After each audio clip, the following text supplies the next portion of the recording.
Everyone remembers this finals as a nail-biter. 4 of 5 games decided by a possession, the largest comeback in finals history. So you'd assume the Knicks barely survived the whole playoffs. But here's the twist. Their full postseason run was one of the most dominant in years. 16 wins, 3 losses. They swept 2 opponents on the way. So let's settle it. Just how dominant was the Knicks title run, really? Here's the plan. We'll walk their bracket round by round and the 16-3 record it produced. We'll stack that against the most dominant title runs in NBA history. And we'll resolve the paradox, how a team can have a dominant run and a dramatic finals at the same time. Everything here is verified. Let's start with the bracket. This is Game is Culture. If you like a title run measured against history, hit subscribe. We're chasing 1,000. It's free and it helps. Now the bracket. The bracket round by round.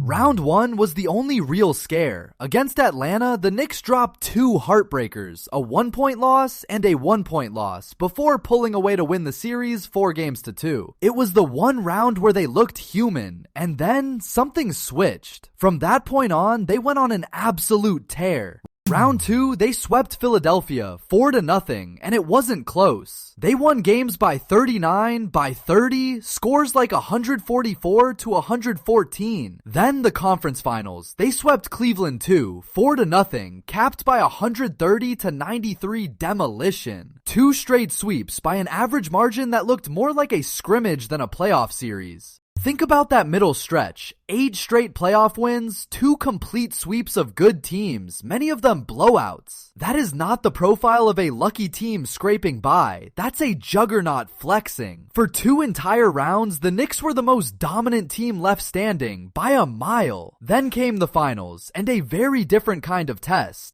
The record it produced.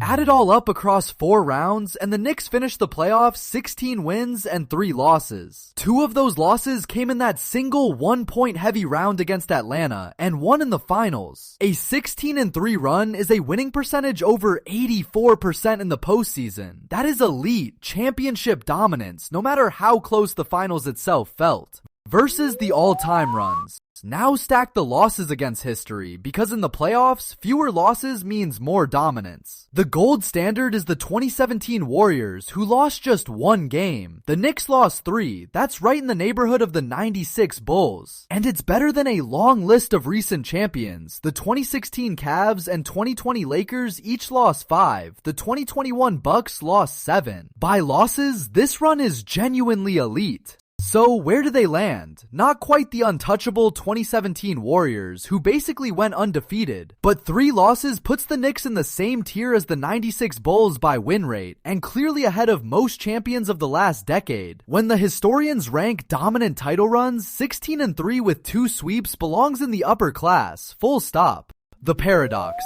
So how do we square a dominant run with a dramatic finals? Easy, they're 2 different stories. The run, 16-3, 2 sweeps, blowout after blowout. The finals, 4 one-possession games and a 29-point comeback against a 62-win Spurs team. The Knicks crushed everyone but the very best team they faced, and even that team, they beat 4-1. Dominant and dramatic at the same time. And honestly, that combination might make the run more impressive, not less. They had the firepower to blow out good teams by 30, the sweeps prove it. And they had the toughness to win 4 one-possession games against a great team. The finals proves that. Most champions are one or the other, a juggernaut or a grinder. These Knicks were both, depending on what the night demanded. Put a final number on it, 16-3, an 84% playoff win rate with 2 sweeps. That ranks among the more dominant championship runs of the past few decades, comfortably ahead of most recent champions and just behind the all-time great Warriors. The finals drama was real, but it shouldn't hide the truth. This was a dominant march to a ring.